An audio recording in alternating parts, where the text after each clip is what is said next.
All right, thanks for being with us for this reopening plan. Does anybody have any questions? Yes, over here. Yeah, could you go ahead and lay out phase 1 and 2 again, please? It's a good question. Good question. Let me just run through them real quick one more time. Phase 1, nothing happens, everything happens. Overreact, readapt, toilet paper. Underreact, get angry, readapt, hand sanitizer. Phase 2, I read Robert Frost's The Road Not Taken dramatically while simultaneously unrelated video clips play. Yep, over here. Yeah, when does phase 2 start? Oh, thank you. Phase 2 begins right now. Thank you for joining The Road Not Taken by Robert Frost. Two roads diverged in a yellow wood, and sorry I could not travel both, and be one traveler long I stood, and looked down one as far as I could, to where it bent in the undergrowth. Then took the other as just as fair, and having perhaps the better claim, 'cause it was grassy and wanted wear, though as for the passing there, had worn them really about the same. And both that morning equally lay in leaves no step had trodden black. Oh, I kept the first for another day, yet knowing how way leads on to way, I doubted if I would ever come back. I should be telling this with a sigh, somewhere ages and ages hence. Two roads diverged in a wood, and I took the one less traveled by, and that has made all the difference.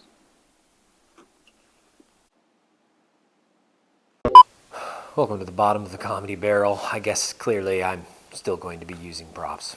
Just the way it goes. Question number 17.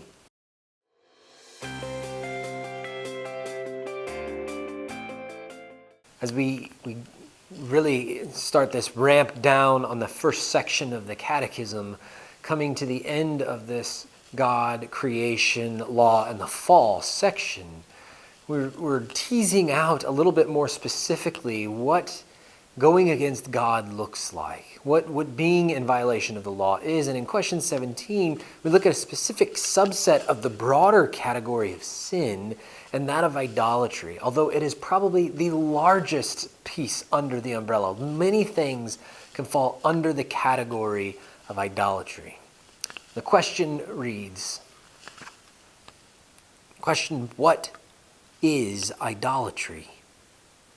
Answer, idolatry is trusting in created things rather than the Creator for our hope and happiness, significance, and security.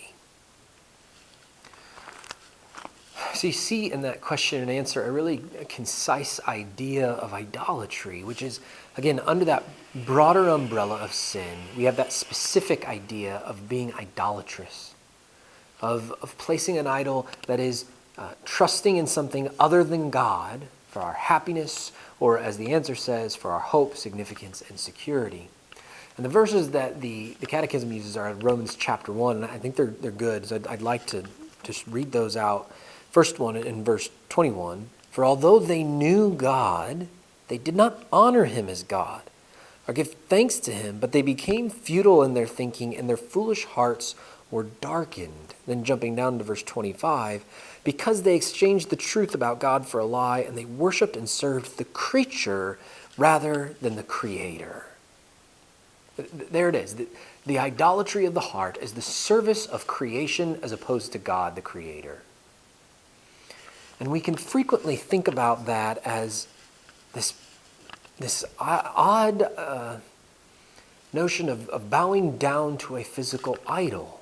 As I've already suggested to you before in these video series, but it's probably been suggested to you other places as well, idolatry is far sneakier than that. It can show up over and over again, even when you're not ready for it. I just grabbed a few, when I think about that verbiage in Paul, the worshiping or serving the creature rather than the Creator, I can find over and over again instances of God's people in the biblical narratives serving created things as opposed to God. So I just jotted down a few that came to mind, and I just wanted to highlight them to you, how even people who are God-fearing, God-worshiping people can slip into idolatry and hardly even notice. First one that jumped up was, for me, Ananias and Sapphira. You have that story in the book of Acts of them they sell all their land and they pretend to give all of the money, and they only gave part of the money, and they lied about it. And they, instead of the worship of God, they replaced the highest value to be that of their bottom line. And they were struck down dead for that idolatry. I thought of Jonah, who placed ahead of God's command his own personal prejudice against the people of Nineveh. He can't go do what God says, those evil, stinking people over there. I think of David and his succumbing to temptation with Bathsheba, and he placing his fleshly desires above the law of God. And again, that's David, who's described as a man after God's own heart in the Bible, who slips into an idolatrous moment. Yes, it is one of lust, but it is also one of idolatry, where he doesn't trust God for his satisfaction. Instead, he leans towards his flesh. Or finally, just the very base idea of Adam and Eve. And when the serpent comes to Adam and Eve in the garden in Genesis chapter 3, he does lie. He tells them they aren't going to die like God said they would if they eat the fruit. But he also tells them a piece of truth in there. God doesn't want you to know that if you eat from the tree, you will know good and evil. And that was true. And yet their obedience and chasing after something that was true was an idolatrous act. They disobeyed God in favor of personal knowledge. And in doing so, they became idolaters in that moment. People who trusted something other than God for their hope, for their security, for their happiness. I bring those examples to you, and there are many, many more, just to say, even if you are a lifelong, mature believer, follower of Christ, you are at risk for falling into idolatry. It can happen to anyone and any place. Do not think of idolatry as this super serious sin that only befalls those who are the weakest and the most immature in their faith. It happens over and over and over again. We do not follow God as the ultimate thing. Instead, we replace him with anything else, even a good or a true thing. And because of that, this sin can be really sneaky, can be really difficult to detect. What are we to do then? How do we apply this idea of idolatry? Not really a really comforting thought, but what are we to do to apply this? Just one thought for you today. When I hear of people of God who've struggled and slipped into idolatry, and when I know that my own wicked, unbelieving heart is prone to those same types of struggles, I need to be mindful of where. What is that slippery slope that I will slide down if I am not careful? And there's lots of ways you can do this kind of internal audit of your heart. I'd like to suggest just a few things that you could contemplate that will help you know where you might be prone to idolatry. It's frequently been said that you can see what you care about based on three things: where you spend your time, where you spend your money, and where you spend your effort. I'd like to add one more to those: your thoughts. And so if we're to take that idea and apply it to being self-aware people in terms of idolatry, I think it would be worth contemplating, taking an audit of our life. Where do I spend my effort, my thinking, my time, and my money?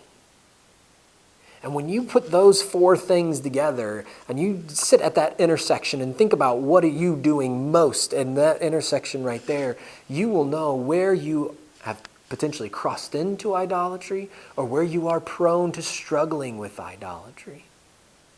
So I'd encourage you just to think through those things and in some moment of self-reflection, ponder, name them, write them out. Where do I spend time, effort, money, and thoughts?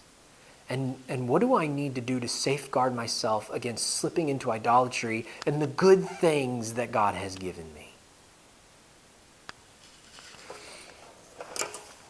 What is idolatry?